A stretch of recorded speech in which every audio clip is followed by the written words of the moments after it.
and brightest people in our community. So thank you so much for joining us today. I'm Lisa Workman, the president of the Fergus Falls Area Chamber of Commerce, and I'm thrilled to welcome you here. You know, there are so many fantastic things going on in our community and throughout Fergus Falls. I can't wait to get the program started. But first, I'd like us to give a big, loud, really loud round of applause for our orchestra members from the Fergus Falls High School.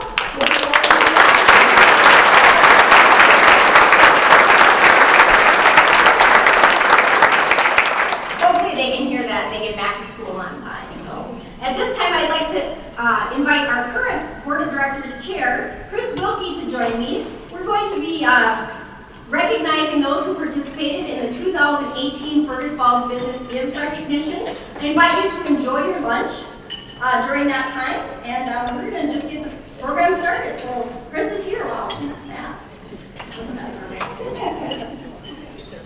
Fergus Falls Business Gives is a unique program where we get to recognize chamber members for the important and significant contributions that they make to our community. Our local recognition program began in 2009 with only 11 recipients, and I am pleased to announce that today we will recognize 59 recipients for the 2018 Fergus Falls Business Gives. As you saw out in the pre-function area, our awards have been displayed, and we invite you to pick them up at the end of our event. As we announce each business, we ask that every employee stand to be recognized and remain standing. Please hold your applause until everyone has been announced. 715 Hotheads, 88 Graphics, American Federal Bank, American National Bank of Minnesota, American Lodge and Suites, AMP Insurance, Annabelle H. Lee Agency, American Family Insurance, Aura Fabricators, Bank of the West, Before the Stork 3D, 4D Imaging. Well, businesses are recognized for giving cash or in-kind contributions to charitable organizations amounting to 2% or more of their net profit. And since recognition is based on a percentage, a business who gives $1,000 or even less gets the same recognition as a business that contributes $10,000 or more. We carry on with Bell Bank, Bigwood Event Center, Country Inn and Suites, and the Z103 Bar and Grill. Bremer Bank, Calla Lily Designs, Cooper's Office Supply, Daily Journal Media, Design Intent Architects, Dining Car 423, Doherty Staffing Solutions, and Frontier Marine and Power Sports. Because of their generosity, we have a thriving arts community, including a theater that is accessible for everyone, and art galleries that feature local and nationally renowned artists. We continue with Gate City Bank, Great Plains Undertale, H2M, I-94 Speedway, Envision Eye Care, Jensen Builders, JK Sports, Knut Nelson Home Care and Hospice, and Kreckelberg Law Firm. You know, we accomplished so much in Fergus Falls due to the amazing volunteers, and we applaud the businesses who allow their employees to spend time planning community events like Summerfest, or stuff backpacks with the United Way, or create a team to support Walk MS, as well as helping at chamber events like our Shop Movie Groove or Taste of Fergus Falls. Our next is Lake Region Healthcare, Larson Insurance, Marco, Minnesota Motor Company, Mohagan Real Estate, Mullen Insurance, Nelson Auto Center, Northern Contours, Olson Oil Company, and Ottertail Power Company. Thank you to those who have encouraged your staff to volunteer as members of our service clubs. Through their efforts, we've updated parks and playgrounds in the public library, contributed to elementary and high schools classrooms, and aided in the eradication of polio worldwide. We continue with Ottertail Telecom, Park Region Telephone, Out of the Blue Fishing and Tackle, Papa Murphy's, Pebble Lake Auto and Exhaust Pros, Pemberton Law, Pro Floor and Tile, Rhodey Insurance Services, Security Insurance and Investments, Security State Bank, and Service Food. Well, we want to thank everyone, absolutely everyone, who supports these local businesses, who then in turn strengthen our community and enhance our quality of life in Ottertail County. We'll continue with Smith and Sam, which they couldn't be here because you know it is April 5th. Senior Perspective, Thrivent Financial, and we have 3 separate businesses there with Carol Jewell, Kurt Nygaard, and Taylor Larson. Union Pizza and Brewing Company, yeah, that's you guys. Victor Lundin Company, and Wells Fargo Bank. Look around the room. This is an amazing group, and these businesses give back to our community in countless ways, but are modest at best in promoting their efforts. In fact, we still have a couple holdouts who refuse to be recognized, but we'll get them. So at this time, I'd like everyone to show their applause and appreciation for their generosity.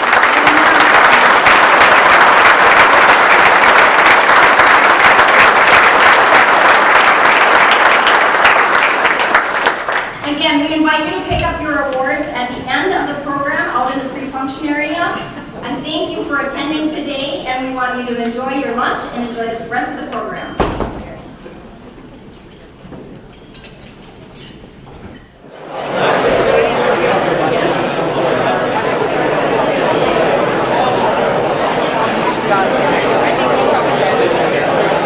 Good morning, everyone. It sounds like a lot of great conversation, but we are going to keep the program moving forward so everyone can move on with their day once we get through a lot of our great information. As Lisa shared earlier, there's a lot of great things going on in this community. And thank you again to all the businesses for giving back to the community. It really does make a difference. I'm Amy Baldwin. I'm the Community and Economic Development Director with the City of Fergus Falls, as well as the Executive Director of the Fergus Falls Economic Improvement Commission.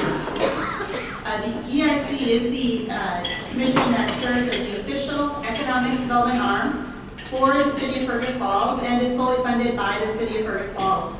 Its purpose is to promote development through the retention, enhancement, and creation of businesses in the community. And just wanted to start with that reminder and then recognize the Board of Directors who serves on that commission.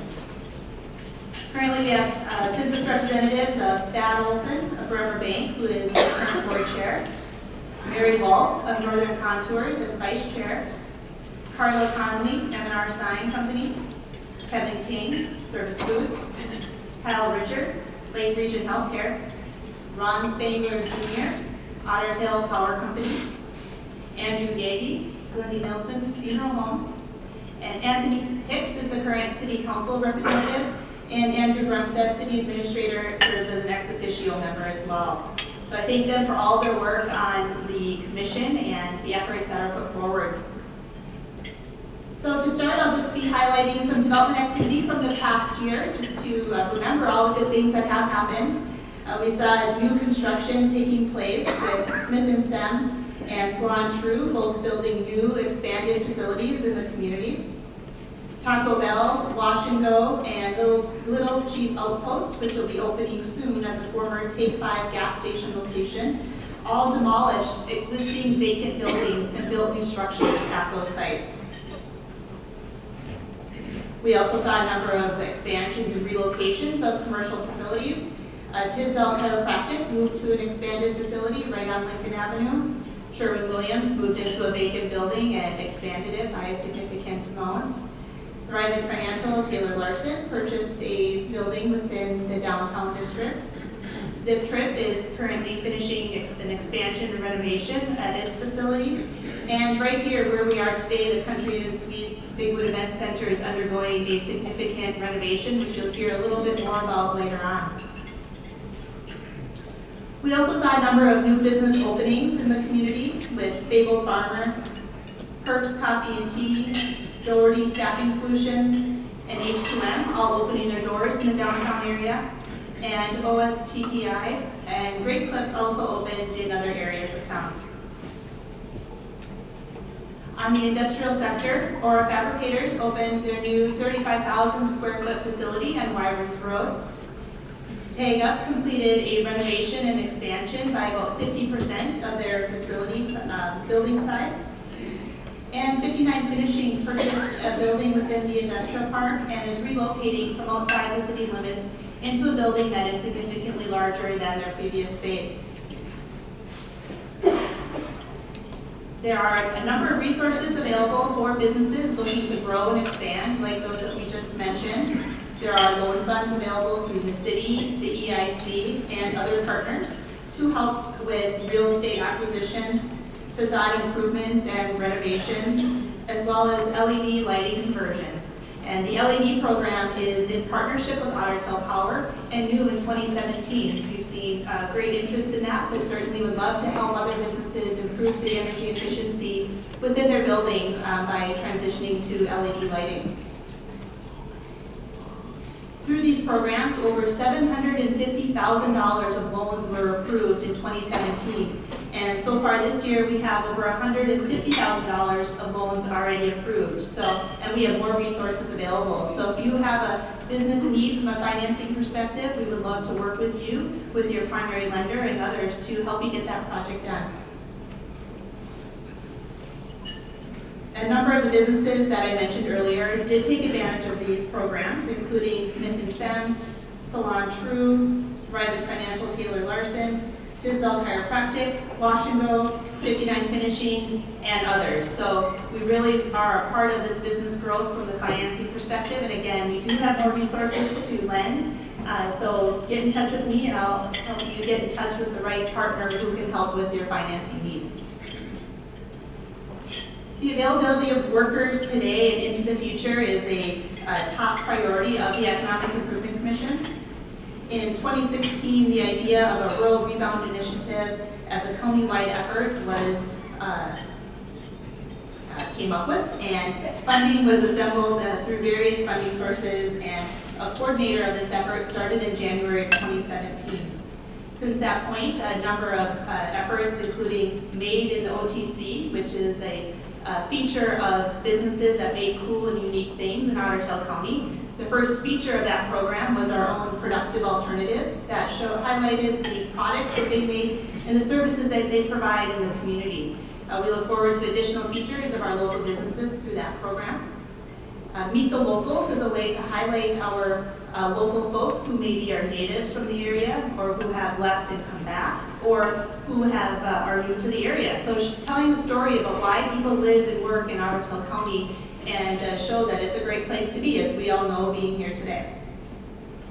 The Job of the Week are specific features of jobs that are available, and have partnered with a number of our local employers to show the great career opportunities that we have here in Fergus Falls, both to our current folks who might be looking for opportunities, but really looking outside the community to those who may be looking for opportunities to come, and that job is a big part of what they will need to secure in coming to our area.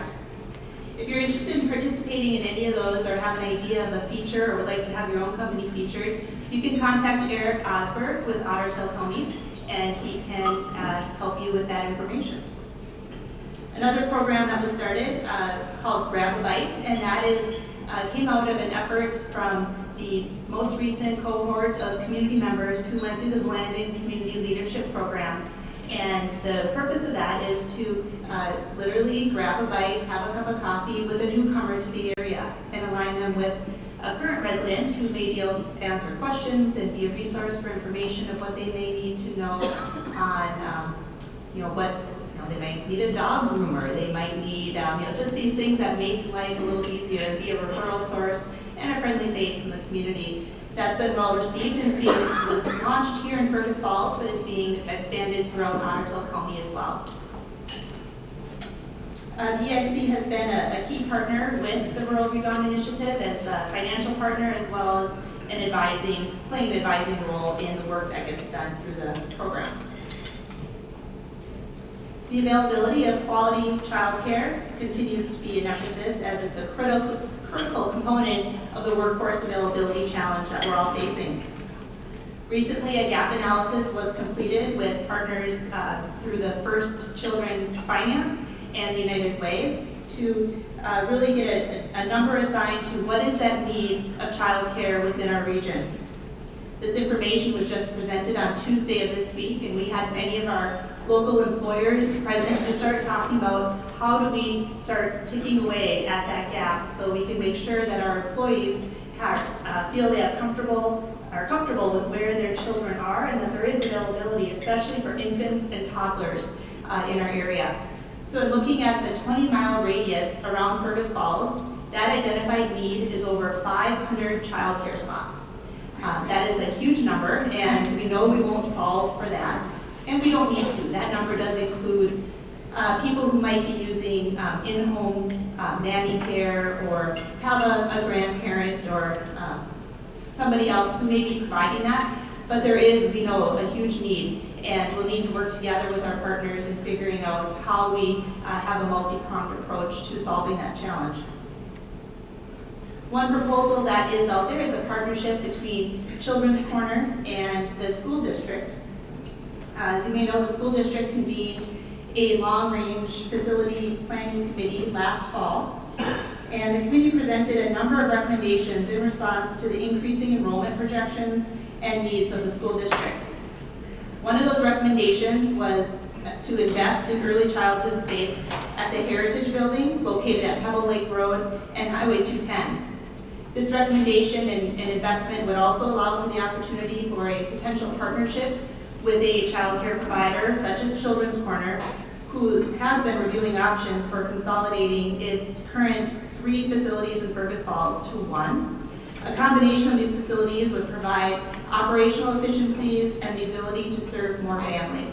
The 2 organizations are just starting this venture of figuring out how this partnership might look and work for the community, but it's really a step forward in the right direction.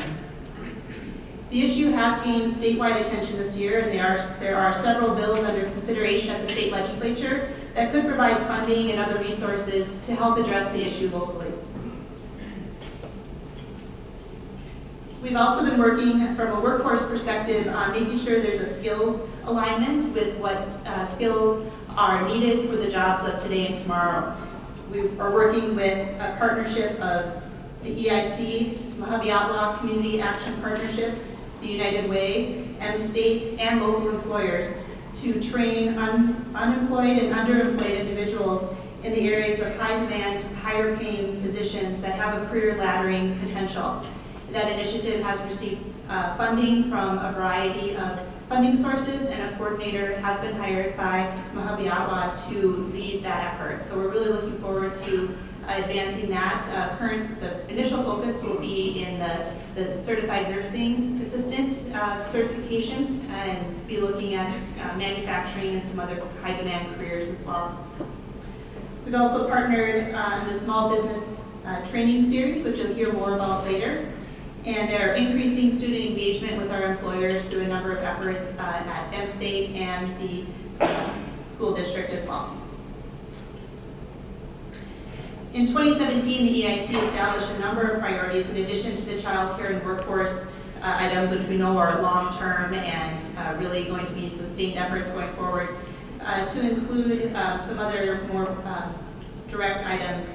Included were identifying strategies to address the special assessments that are on the Port Authority-owned industrial sites on Progress Drive, so by Quality Circuits and the water tower in that area.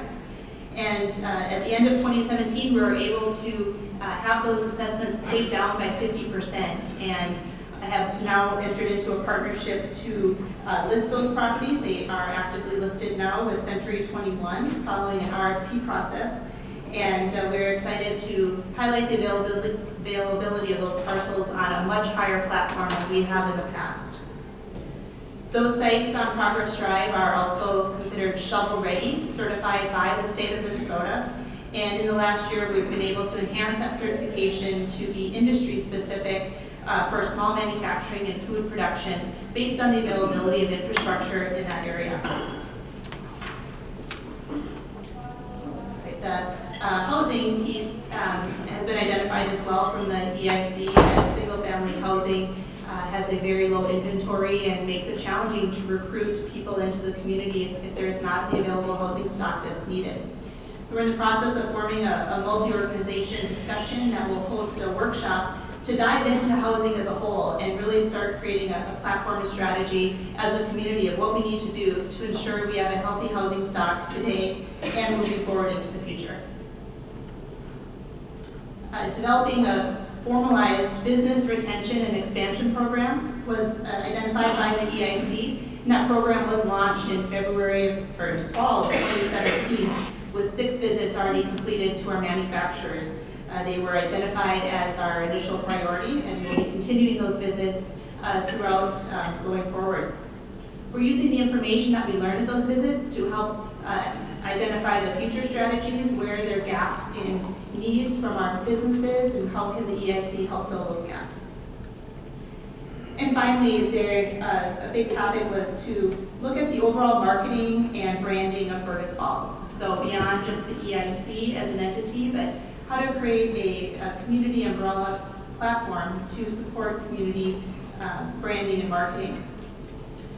So we've partnered with H2M and have entered into a contract with them to assist with this process of creating a campaign or a platform that will serve as a rally call for our community, reminding us and those outside the community to help inform them of the positive attributes that Fergus Falls has. And instead of trying to create a new name or a new idea for people to try to understand, we are moving ahead with utilizing and growing the existing brand of Forward Fergus Falls. Many of you may be familiar with Forward Fergus Falls, but as a reminder, Forward Fergus Falls has been a group that's been meeting for around a decade in the community. We're dedicated to the stewardship and advancement of creating a healthy community in Fergus Falls. What Fergus Falls does today, we will build upon with this new platform and campaign. That this isn't just a name, this is doing what the name describes, that moving Fergus Falls forward is the mission toward creating our shared desire of a healthy, informed community that's diverse and prosperous. And why are we doing this? Well, we want to partner together to promote our shared vision of Forward Fergus Falls through our community's time and effort, because we know we are stronger together. We want to create a whole community of ambassadors. So tell your neighbors, your friends, your networks, your colleagues, let them know to be watching for the launch of more information and more material around Forward Fergus Falls. We do plan a community-wide launch that in early summer, so keep your ears open. We'll be working with all of our partners to get the word out and be using this to continue to move ourselves forward together. With that, I will turn it back over to Lisa.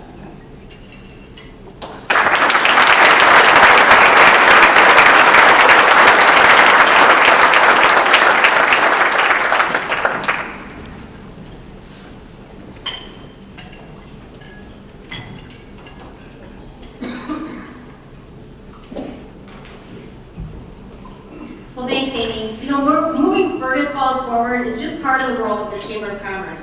We're the lead advocate and resource for our members. We create partnerships that foster a healthy business climate.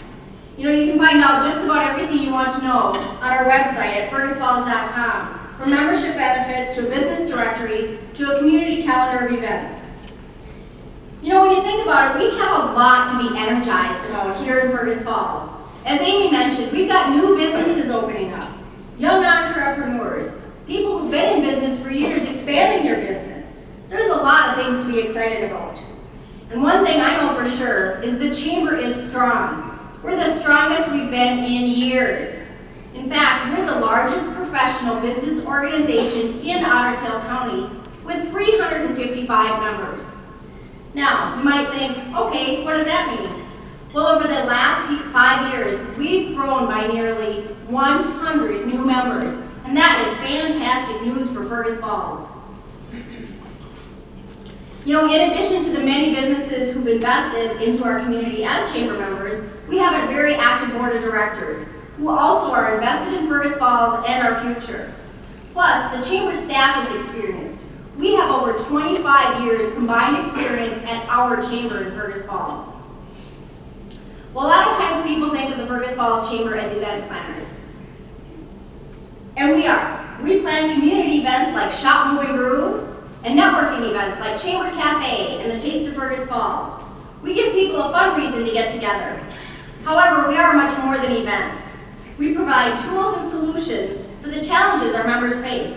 And the #1 challenge, as Amy mentioned, is workforce. Based on the results that the city did of the business survey, we collaborated with M-State, West Central Initiative, and the Economic Improvement Commission to develop the 2018 Fergus Falls Small Business Training Series. We know that with workforce shortage, we also have a time shortage. So we're bringing the topics that you want directly to Fergus Falls, saving you both time and money. So far this year, we've hosted workshops on customer service, featuring our own Gene Bowman. We've done a class on understanding financial statements, and we had an inspiring and uplifting message at Showcase Fergus Falls. Later on this year, we'll host workshops on workplace safety, leadership, culture, diversity, and process improvement, to name a few. Our next class in the Small Business Training Series will be on April 11th, where you will get the tools to navigate the tight labor market. This will be a Luncheon at West Central Initiative. And in celebration of Small Business Appreciation Week, we are offering 3 workshops on May 3rd. Bill English is he called himself a serial entrepreneur, but he's also a CEO and a business advisor. And he will be presenting at the Small Business Breakfast, the fundamentals of a great business. Later on in the day, he'll be meeting with folks one-on-one in an informal roundtable and give you tools on how to hire top talent in a small town. And over the noon hour, we'll host a Lunch and Learn where he will help you determine what is your business break-even point and why it matters. I'm sure many of the bankers in the room can appreciate businesses having that knowledge. Of course, registration for these events will start tomorrow on the Chamber's website, and we encourage you to get involved in those events. You know, as we mentioned, one of the classes on workplace culture. And creating an inviting culture is critical to the success of your business, especially if you want to attract and retain millennials. Today's young professionals are tomorrow's leaders, and the Fergus Falls YPN provides our young people an opportunity to develop both socially, professionally, and civically. We launched our Fergus Falls YPN last year, and we are thrilled with the engagement. 6 times a year, YPN members attend skill building workshops during Knowledge at Noon. And every month, YPN members have the opportunity to socialize at Off the Clock, hosted at a local bar or restaurant with appetizers from 5 to 7 p.m. And of course, getting involved in the community is important too. YPN members volunteer at events like Shop, Move, and Groove and at the food shelf. Chamber members underwrite the YPN program through an annual sponsorship, and we'd like to thank them for investing in our young professionals. Now, for those of you like me who are maybe closer to retirement than actually starting your careers, you might be wondering, well, how many young professionals are there in Fergus Falls? I mean, this is not a huge town. Well, the short answer is there's lots. Last year, in our initial year with the YPN, we had 66 paid YPN members. That is amazing, and that is a sign of a bright future for Fergus Falls. 38 different businesses sponsored YPN members over the past 12 months, and we thank you. Now, if you're a business or organization who has employees who are 40-ish or younger, and you'd like to get them connected in the community, I invite you to encourage them to check out YPN. Our next Off the Clock will be a week from today at Fiesta Brava, and we hope you'll attend, or at least encourage a young professional that you know to show up at the event. Well, as I mentioned earlier, workforce is one of our biggest challenges, and you've heard about a number of different initiatives like the Rural Rebound Initiative, and you may have heard from Rick Shera on the Live Wide Open Initiative on encouraging people to make Fergus Falls, West Central Minnesota, Ottertail County their home. We need to do everything we can and put our best foot forward when we're attracting new residents and employees to our community. Well, the Chamber office is the first stop for information, whether it's visitors and tourists, new residents, or those considering moving their business or family to Fergus Falls. And as you can see, the community's front door is dated, and not an accurate representation of our vibrant and thriving community, the place we call home. Last year at the State of the City, I announced our plans for renovation. Our Board of Directors and Building Committee pursued several options, from expansion to relocation. Well, we have decided that we will be renovating our space at 202 South Court Street and giving it a complete overhaul this year. The renovation will dramatically enhance the image of our business community. We hope that it also sparks investment in the downtown riverfront, aligning with the city's downtown riverfront master plan. And our renovation will highlight one of our hidden gems, the Riverwalk and the Otter Tail River. Our staff, of course, and our volunteers need a safe and healthy place to work, so we're going to take care of that too. I'd like to tell you a little bit about our timeline. Throughout the winter, we worked with Steve Gies at Stenerson Lumber to come up with a floor plan that would accommodate all of our staff needs on the main level, not only for today, but into the future. And we've come up with a winning plan, which you can see out in the pre-function area. We invited 14 local contractors to bid and received several proposals. And we hired chamber member Jensen Builders for the project based on their reputation, cost, and availability. Now the chamber staff moved into our temporary office in mid-March at 403 South Union Avenue. Oh, I forgot my comment.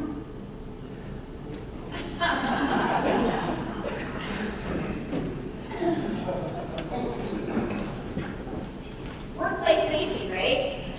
Okay, so I brought this for a reason. So we moved into our temporary office, and yes, it was the chamber staff hauling 60+ years worth of stuff from our office on Court Street to South Union Avenue. Jensen Builder crew, they showed up on Monday, March 19th, ready for demolition. Since then, and you may have driven by and been a little astonished as I was, but within the first week, they had completely removed our entire roof. And I got to learn how to operate the crane when I took out the awning. As you may know, that awning had seen its heyday probably in the 90s, and it was ready to go. So since then, they've demolished the interior walls and all the fixtures. They removed the full north wall facing the river, reframed it, and installed, get this, it's the business that I didn't mention during Business Gives. You ready for this? They installed a full wall of windows. These are floor-to-ceiling, energy-efficient, and made in Fergus Falls Vector windows. Woo-hoo!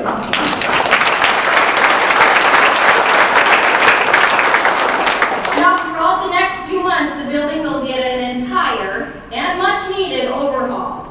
We're getting a new air source heat pump, new plumbing, new electrical, including all new LED lighting, new landscaping, security, and technology, and all local contractors and suppliers will be used. We're thrilled to feature many chamber member businesses where our office will become a showroom for all of the high-quality businesses that are right here in Fergus Falls. Now, our goal is to be back into our office by the end of the summer and host our own little ribbon cutting, and we hope that you'll come out for that. Of course, a lot of people are asking about it. What about the money? How are you going to pay for this? Well, our current construction project includes $190,000 for major renovations to both levels of the chamber office. In addition, we've allocated $85,000 for additional costs like signage, furniture, appliances, a new riverside patio on the Riverwalk, and technology. I want to remind you, if I haven't said it before, I'm going to say it again. No dues revenue will be used for construction. And $165,000 has already been raised over the past 10 years from our fundraising events and voluntary contributions. So that leaves $109,000. We're going to launch a small capital campaign, but our goal is to finish on time, on budget, and debt-free. We are offering opportunities for our communities to support our new front door, and annual installments can be spread over 3 to 5 years. In fact, donations of $500 or more will be recognized with an engraved brick on our new patio that will be along the Riverwalk. And the chamber staff went together as a staff, and we purchased one of the first bricks. Well, we are also thrilled to announce that $27,000 has already been raised. And we've received lead gifts of $10,000 each from Park Region Telephone, Otter Tail Telecom, and Visit Fergus Falls. They are our first Pinnacle supporters, and I couldn't be more happy. Well, this project is going to be a long-term investment in the future of Fergus Falls and in our business community. And I hope you'll join us in building our little bridge to the future. At this time, I'd like to introduce one of my favorite colleagues in our marketing genius, Jean Bowman, the Executive Director of Visit Fergus Falls.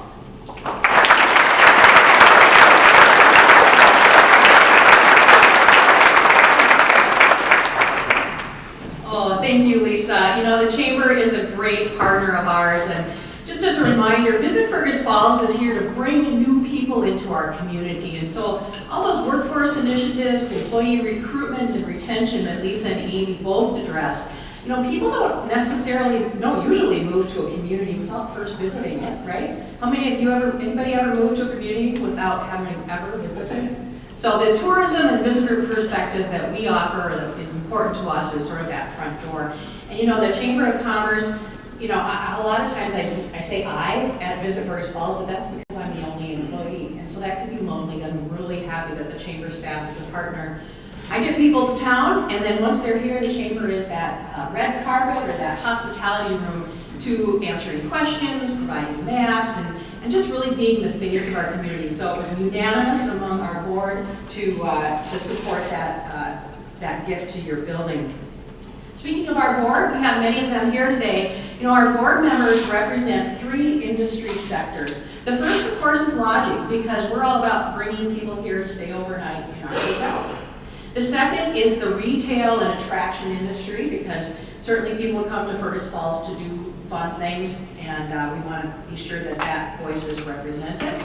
We also have many who are at-large members, and of course the mayor appoints somebody to our board, and that is Jim Fish this year. So I really appreciate the support of our board. I've been here on staff for 16 years, and you know, 14 people is a big board, so times 16 times 14, there are math people who can tell you that that's a lot of board members, and I really am appreciative of their support throughout the years. Remembering that our mission is to bring people to Fergus Falls. Let's talk a little bit about what last year brought to us. You know, our lodging tax was down last year, and it was down 4.2%, and with our little teeny budget, that's just over $6,000. And it might not seem like a lot of money to some of you and your businesses, but it's a significant chunk for us. The reason that we saw a decline last year is a couple of things. First of all, as many of you know, the Best Western changed to a country inn and suites. And a lot of lodging business is done online. So they were not as discoverable as they might normally be when they made that transition from one brand to the other. The other is that the lodging rates in Fergus Falls were down community-wide last year. And now that we've got some hotel renovations going up, in fact, the 96 rooms here are almost completed and will be done by summer, and we expect those rates to go up a little bit. So we're happy to say that next year our 2018 projections are to increase. You know, every $1 invested in tourism returns $92 in consumer spending. So our $141,000 last year generated $13 million in consumer spending. So, you know, it's really a significant impact on our communities. Marketing, it's what we do, it's who we are. We are a destination marketing organization. You know, with social media, it really allows us to hone in on our target visitor. Remembering that our audience is not people from Fergus Falls, but we want people to drive here. That sweet spot is kind of a 3 to 6 hour drive. So if you imagine, you know, sort of a circle around Fergus Falls, start at, you know, the Winnipeg area to the metro, Twin Cities, Des Moines, Omaha, Rapid City, that's really our target market. And we can pick them, those people, through our social media and web efforts. How many of you like searched online for maybe your next vacation, and then you start seeing ads pop up in your news feed and your web searching? Well, we do that too, to other people. So that it works pretty well to get our word out about what's going on here in Fergus and things that we think people want to come here and do while they're here. How many of you are using social media, either personally or professionally? All right, that's a lot of you. So I would invite you to be our partner, and when you tweet or whatever, comment about Fergus Falls, please identify us using the hashtag FergusFallsMN. Not just Fergus Falls, because you know we all know where Fergus Falls is, but if you add that MN piece, you'll help us get the word out about where is Fergus Falls, because not everybody knows that we're in Minnesota. So if you just add that Fergus Falls MN, it will help us with our work a little bit. All right, one of the reasons we know a lot of people come to Fergus Falls is for our hockey and figure skating. You know, the nice thing about it, one of the many nice things, is that it's in the winter time, which isn't the busiest time for our tourism season. So we really need that help, and we appreciate the work of the Youth Hockey Association and the Fergus Falls Skating Club to bring people here to stay overnight in our hotels. You know, regardless of why a group of people come here, one of the things that we do at Visit Fergus Falls is let our restaurants know.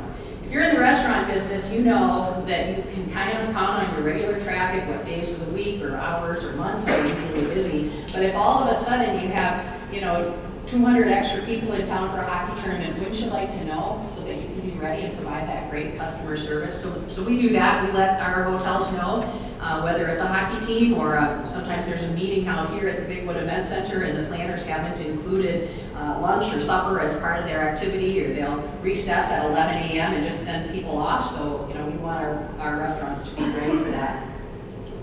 So one great piece of news about hockey is that summer ice is coming to Fergus Falls. Everybody glad for that? Hockey fans? So our current arena has one chiller right now, but the school is putting in a second chiller. And what that will do is allow for both cooling the high school during summertime and having ice on the north rink. So that's in the works. Probably won't be ready this summer, but we're hoping that by summer of 2019, we can be planning hockey clinics, figure skating events, and even just practice time, because a lot of our hockey families have to go to another town in the summertime to get their kids some practice time for ice. So we're really excited about that, and thank the school for their investment in the hockey program. Biking is another reason that people come to Fergus Falls. You know, the Central Lakes Trail is located on the map for the Adventure Cycling's Northern Tier route. So we capture a lot of people who are going east to west coast or west to east coast, and our connection with the Lake Wobegon Trail, you know, SACUS, gets riders almost all the way to St. Cloud where they can hit the Mississippi River Trail. So we're really a great destination for biking. You know, you might think that a cyclist is going to, you know, travel light and travel cheap and camp as much as they can. And there is a little bit of that aspect, but you know, more and more cross-country bicyclists especially are sort of those active seniors. And they have the time and the money to do it right. And you know what? They want to sleep in a hotel, they want to have a great breakfast, and they want to take a shower before they're going to ride their bike for 8 hours the next day. So we continue to invest in the cycling community. Fergus Falls has been a great hospitality community for the cyclists. We had 2 days worth of tram riders here last year, and there were 700 people for that event, and it was really super. This year, in June, we've got the Tour of Minnesota coming, that bike ride. It used to be the Klobuchar ride, for those of you in the cycling community who may have heard of that before. The Bicycling Around Minnesota, that's BAM, that's coming in 2019. And the planners along the Central Lakes and Lake Wobegon Trail have come up with a new event that we're going to start this August. It's called the Rail Trails 100, and it's a century ride, 100-mile ride, starting in Fergus and going all the way to St. Joseph on the Central Lakes and Lake Wobegon Trail. So we hope it will attract some visitors who, those elite cyclists who want to ride in that event. Tom? Yeah, we'll put you down, Tom Ruffer. All right, so there are lots and lots of reasons why people visit Fergus Falls, but special events rank high among those, and Visit Fergus Falls partners with all of you who host events that are visitor-centric, and so we provide some cooperative marketing dollars to make that happen. And this year we've added a new strategy, and that is where we will boost or sponsor Facebook or Instagram posts that help draw people's awareness to your event. A great example of that is the Good Lovelies. They were in concert at the Center for the Arts a couple of months ago. Who got to hear that concert? Wasn't that awesome? You know, we were one of the first stops for them, and they're in, I think, New Zealand or Australia now. So we are in good company. Anyway, we spent $100 for 10 days, and we had 5,000 people see that online. So it's just a really quick and efficient way to get the word out about all the great things that are going on here.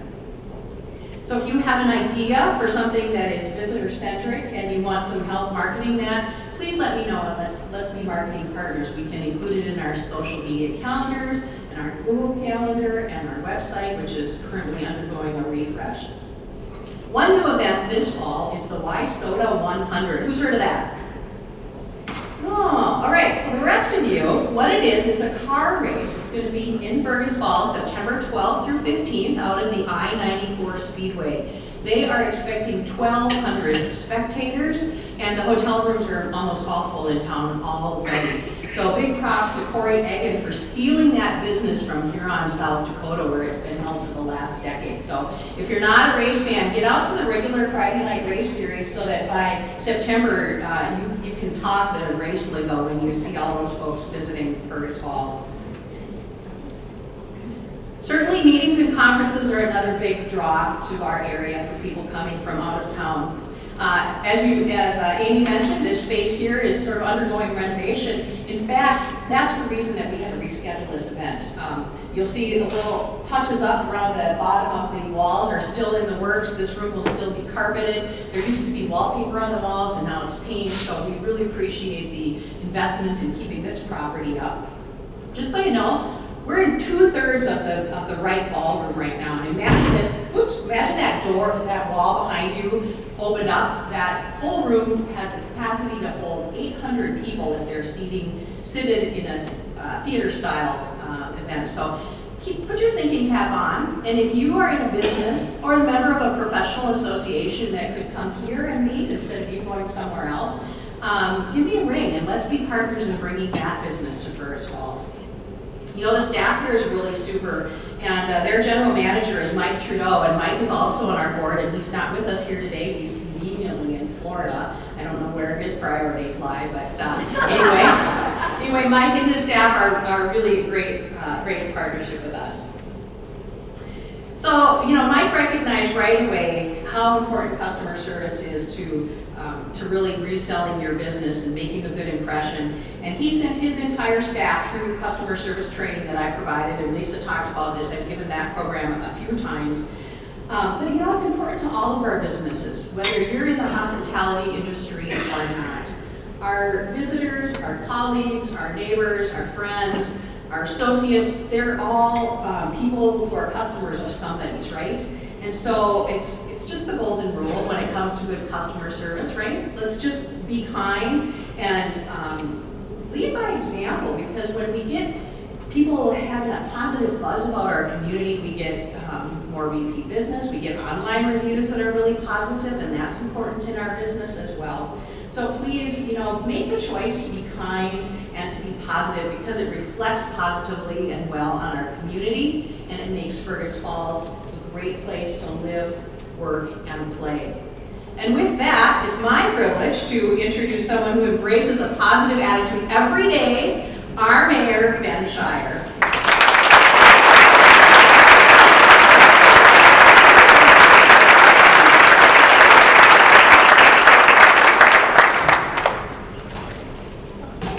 Thanks, Jean. Friends, fellow community members, distinguished guests, hello and thank you. Of those three things, I consider you first, my friends. Truly happy to be here today, and I'm truly grateful for the support that you have shown Tessa and me, along with our family, over the past 15 months. It's been over just 1 year since we last stood together on this occasion. And together as a community, we've been through much in that time. We've shared many successes and faced several challenges. But let us start by acknowledging that the state of the city of Fergus Falls is strong.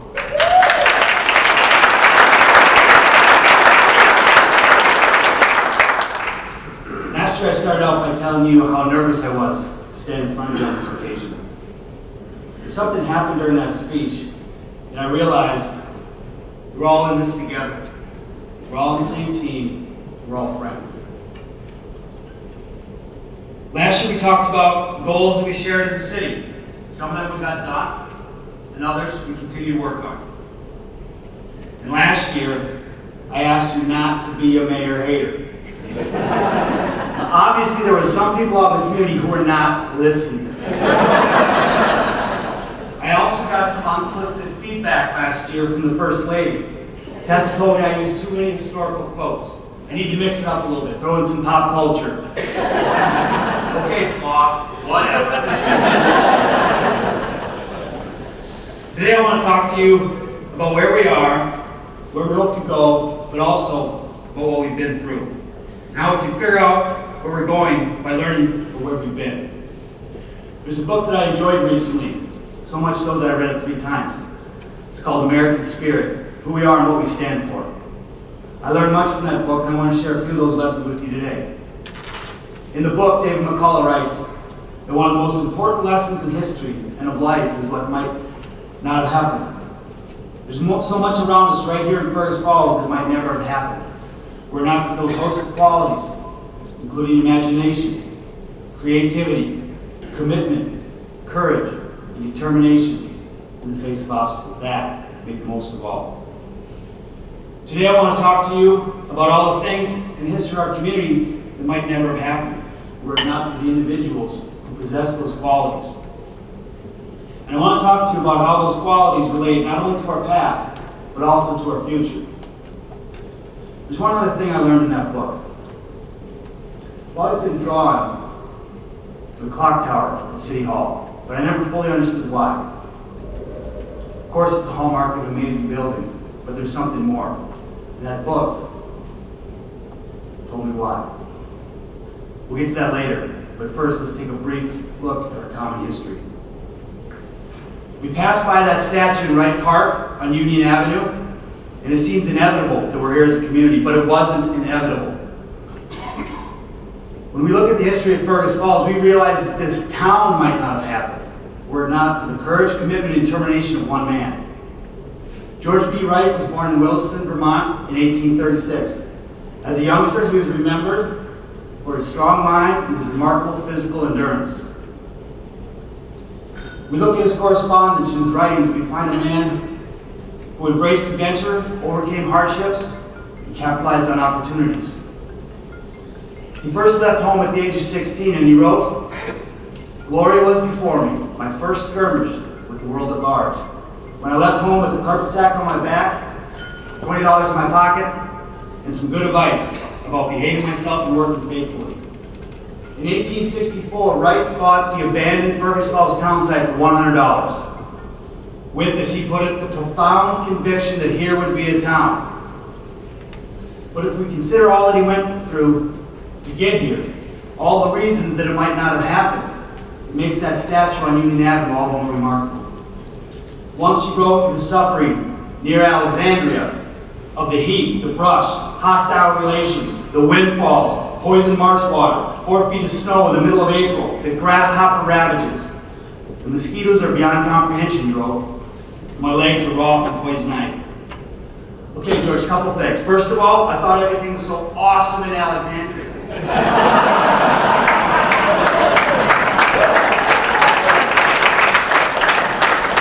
Second of all, a little reality checklist here. Mosquitoes, we got it. Snow in April, got that too. Hostile relations, check.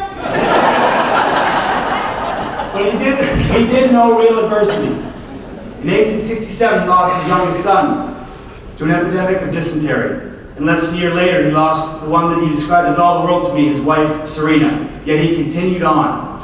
He was, in his words, ever anxious for the development and steady growth of this community. Wright referred to Fergus Falls as the coming city of the Northwest. He believed in this city. He saw Fergus Falls as a blank canvas where those qualities of imagination, commitment, creativity, determination could come together and paint a picture of what otherwise might not have been. And he recognized the incredible potential of the Otter Tail River. George B. Wright died in April of 1882 at the age of only 46 years. But his dream and vision had been established, his impact is undeniable, and his coming city was here. For the next 37 years, this town grew, prospered, and evolved. The town's grandest buildings were built, including the Carnegie Library, the Kirkbride, and the federal courthouse. And Fergus Falls became a regional center to rival any in Minnesota. Then one fateful Sunday in 1919, everything changed. On June 22nd, 1919, a cyclone ripped through Fergus Falls, the likes of which few communities have ever had to face. Now on November 6, 2017, I was quoted on the front page of the Fergus Falls Daily Journal as saying, "This is devastating," in response to the closure of Target. Later that night, I got a little talking to from Tessa about what is truly devastating in life. What that mayor faced in 1919. Mayor Frankfurt. 50 people dead, 150 people wounded. 2/3 of the town gone. 43 million in today's dollars worth of damages and only 5% covered by insurance. Now that is devastating. And I'll find out later if Tessa agrees with me. But how they responded to that devastation, that's the real story. They didn't wring their hands, they didn't whine, and they didn't go to Facebook to point fingers and find fault. Mayor Frankfurt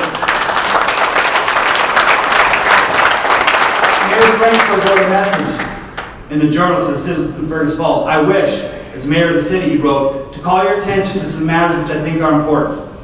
We are going to have a bigger and better Fergus Falls, notwithstanding this calamity, if we will all but now cooperate. We've been drawn closer together than ever. Our interests are common. Let us unite and plan for the future of Fergus Falls." And rebuild they did. The Roaring '20s brought economic prosperity to the country and to the city. Imagine the enormous weight that must have been lifted off of that generation as they recovered from World War I, from the flu pandemic, and the Great Cyclone. It was the time of Louis Armstrong in the jazz era, Charles Lindbergh in aviation, and of flappers, those light-hearted female nonconformists eager to challenge the traditional ideas of what it meant to be a woman. Think about that. Fergus Falls had flappers 100 years ago. The Chrysler Building was built in Big Apple, and the River Inn was built here in the Cumming City. The Sultan SWAT was setting home run records in the house that Ruth built, and Guzzlin' Gus Comstock was setting his own records on Lincoln Avenue in the hotel that Caddis built. Of course, those good times couldn't last forever, and if every action has an equal and opposite reaction, the reaction to Guzzlin' Gus in the high times of the 1920s were the Depression of 1929 and the election of the strict Methodist teetotaler mayor, Philip Munson, who once ordered the raid of Miss Adriana Lerfeld's small grocery located just north of the current secondary school in the candy bar owned by the Hermans, where he came away with 15 gallons and 200 quart bottles of beer. In a speech before the Rotary Club, he said he was elected to clean up this town. There were too many beer signs on Lincoln Avenue, and they would limit the sale of beers in this city. And I heard a rumor that it was Mayor Munson who voted against Target becoming Super Target.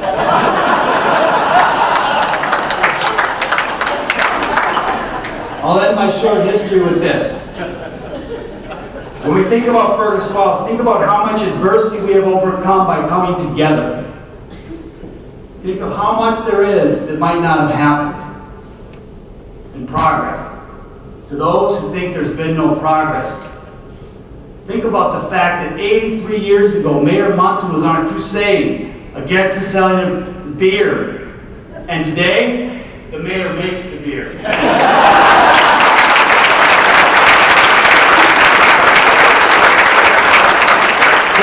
So things change, times evolve. Here we are, April 2018, and while there are challenges we face in the community, I think it is important to again acknowledge that the state of the city of Fergus Falls is fiscally sound. The estimated market value for the entire city is $913 million in 2017, which represents a 12.4% growth over the past 5 years. The net worth of the city was $131 million at the end of last audited financial statement, which was a growth of 13% over a 5-year period. The city maintains an A3 bond rating from Moody, which is an indicator of our strong financial position. And the city's total debt has decreased from a high of $29 million in 2012 to $18.6 million in 2017, and that's a 36% reduction. The finances of the city are strong and they're in very capable hands. The many successes as a community we've achieved in the past year. And they include the partnership with Lauderdale County in implementing a single-sort recycling program that has increased participation by 50% and has decreased the amount of total tonnage that enters the waste stream by 45%.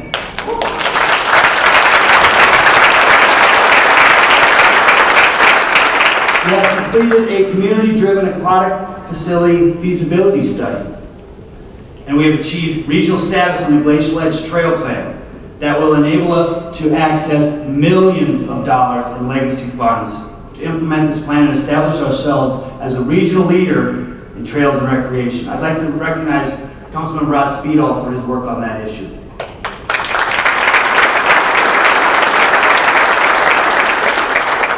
And speaking of being a regional leader, our arts community continues to set Fergus Falls apart as a trailblazer in what rural communities can accomplish around the arts. These efforts of local arts leaders have been recognized not only statewide, but nationally. And I am proud, I'm incredibly proud to live in a community that values the arts as a vital part of the vibrancy of our city. This past Monday, we proclaimed this week to be Library Week in the city of Fergus Falls. There's nothing I'm more proud of than Fergus Falls Public Library. In 2017, the half-cent sales tax was approved by the voters, was also approved by the state legislature.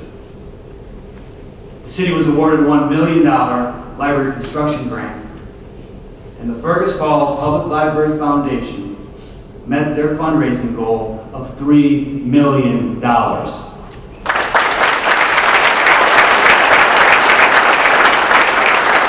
This combination of fundraising, grants, and local option sales tax should be applauded and should serve as an example of how we can accomplish projects in a way that has minimal impact on the local property tax base, allowing us to continue to provide the high-quality core services that the residents of this community expect and deserve, while still investing in projects that will increase the quality of life and continue to make Fergus Falls a viable place to raise a family and start a business. There are two other accomplishments I want to acknowledge, not because of their magnitude, but because of the method in which they were accomplished, through cooperation. A year ago, we talked about a citywide cleanup that hadn't happened in more than a decade.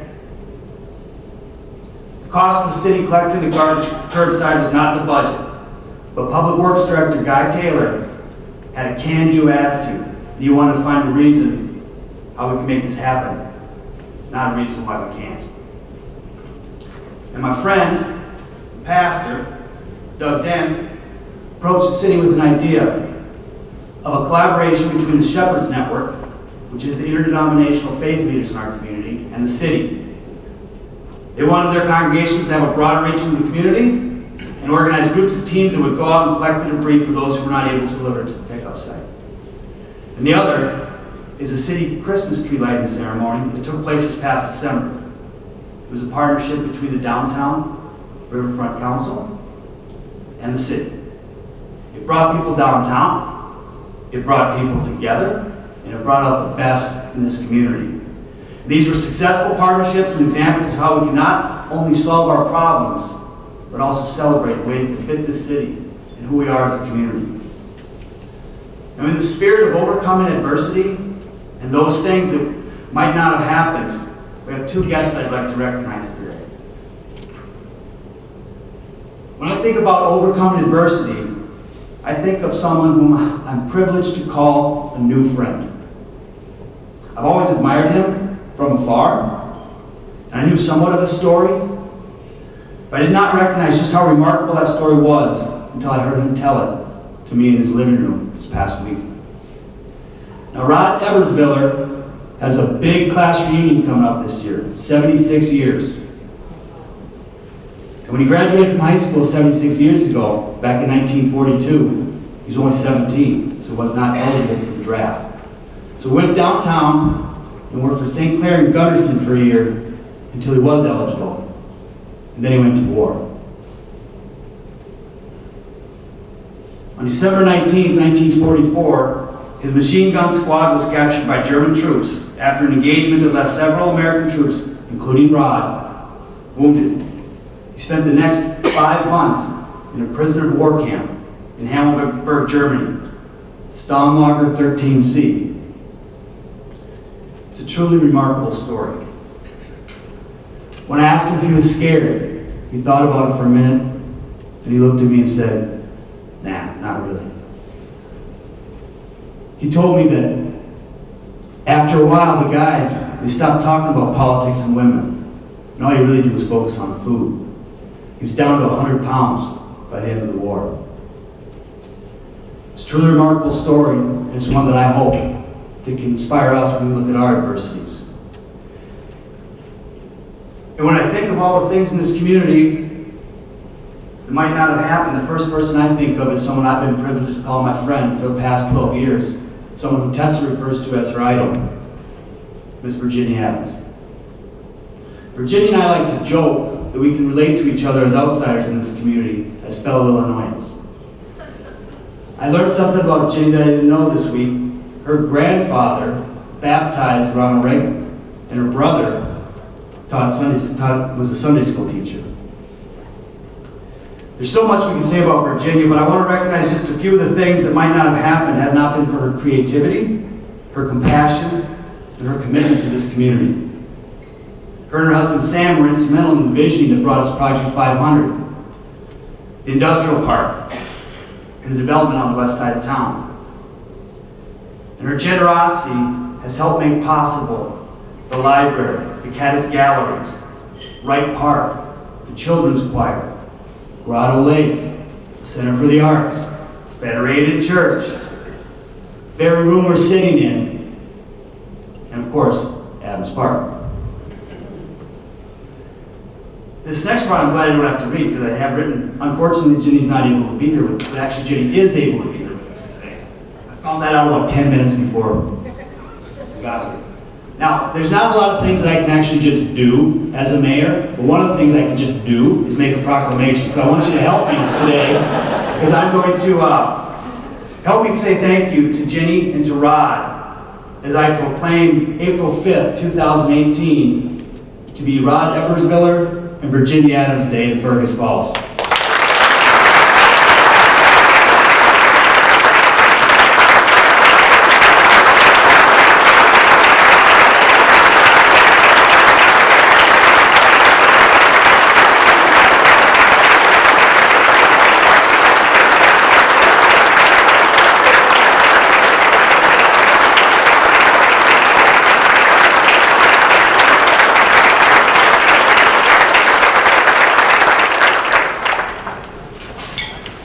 Now, in his 1990 State of the Union address, George Herbert Walker Bush had amongst his invited guests Arkansas Governor Bill Clinton.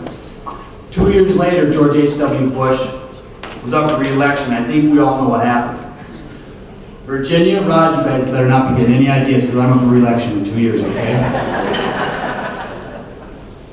When we look at the challenges we face today, we can learn from the past, but we can also set the stage for our future. The Regional Treatment Center has divided this community for the past 12 years. During that time, we have pointed fingers and pushed reasonable people to the periphery. It's been an all or nothing proposition. Either you're for us or you're against us. In the last 3 months, the rhetoric has been truly disheartening. Now, I'm not on Facebook, but I've got people who are.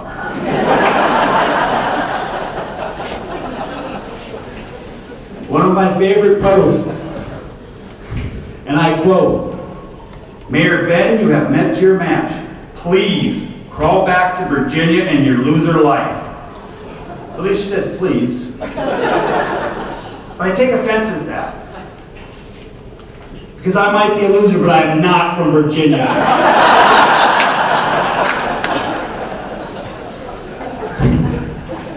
This might be a good time to mix in a little pop culture. Tess, this one's for you. Taylor Swift once said, "Haters gonna hate." In all seriousness, we can do better, and that includes myself. I recognize there's a lot of emotion around this issue because people are passionate, and that makes me proud. The way we talk to each other matters. The current development proposal gives us an opportunity to come together and find a solution that works for this community. To find a compromise that continues to move forward on reducing the footprint of the campus to a scope that is manageable, while maintaining the most historic components of the campus. It's the most viable development proposal we've had, and we must capitalize on that opportunity. It will take cooperation, but we can do it. The strong leadership and willingness to make difficult decisions by the City Council is to be commended. They have demonstrated that they are continuing to move forward on this issue, and that is something we haven't done in the past.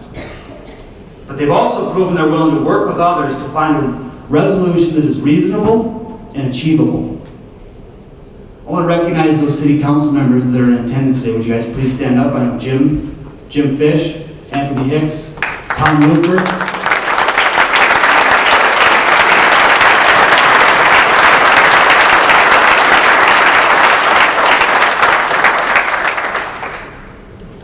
The Target closure brought into focus a reality about the future of retail in rural communities, not just Fergus Falls, but across the country.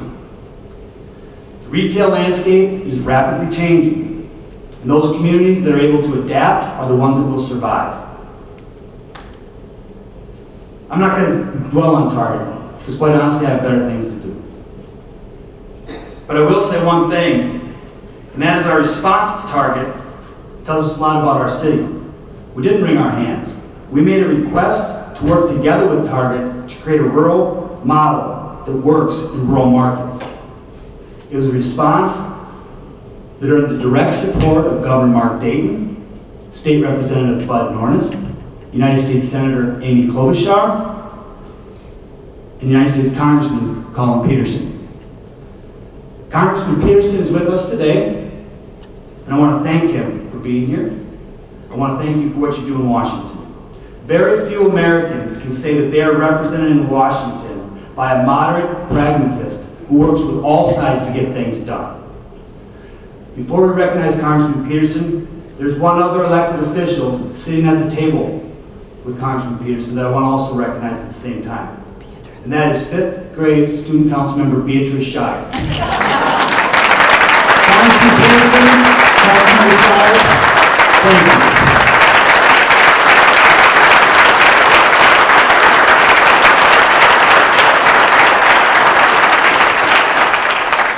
Ultimately, Target decided they did not want to work with Fergus Falls, and that's their loss. What we can learn is that we've got to work with those who are invested in our city. We've got to create our own destiny and focus on our strengths. What sets us apart? Our historic downtown and the beautiful river that runs through it. The city has recently completed an 18-month downtown riverfront master planning process. It's a process that brought together hundreds of people from the community around a concept of focusing on our strengths and creating a vision for the future.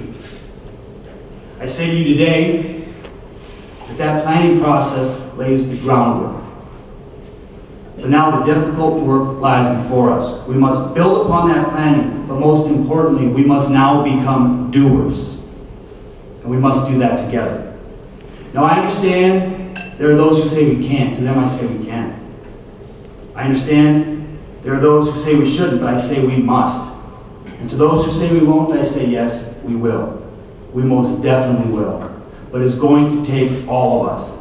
We will not only survive, we will thrive. So how do we do it?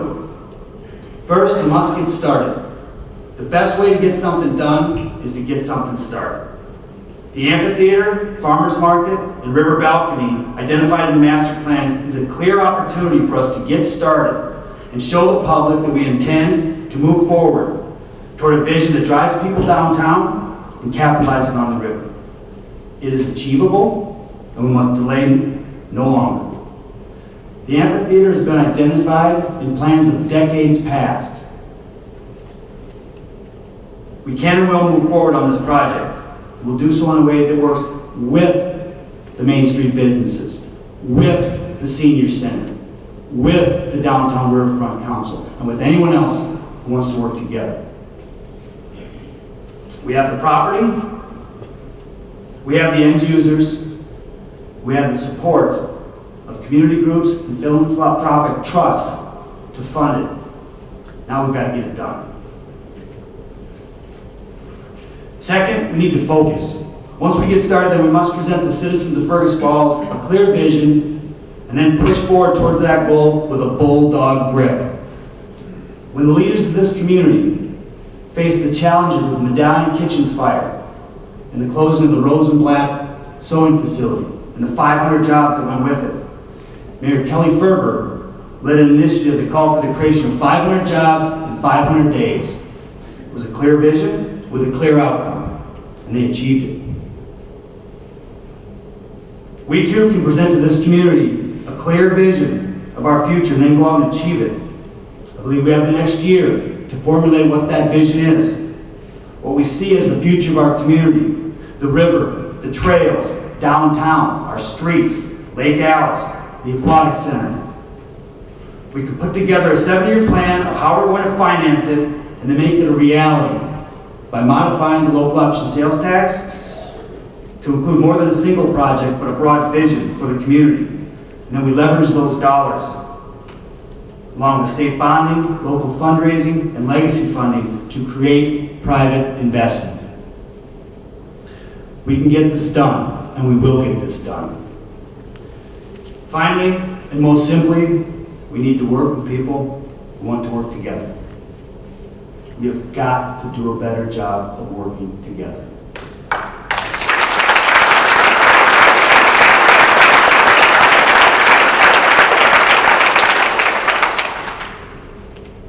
George B. Wright said that these are great and glorious days to make history. I agree. Mayor Frankberg said, let us unite and plan for the future of Fergus Falls. I also agree. So back to that clock tower. When I look at this phone, I see what time it is right now. I also see I have 72 unread messages.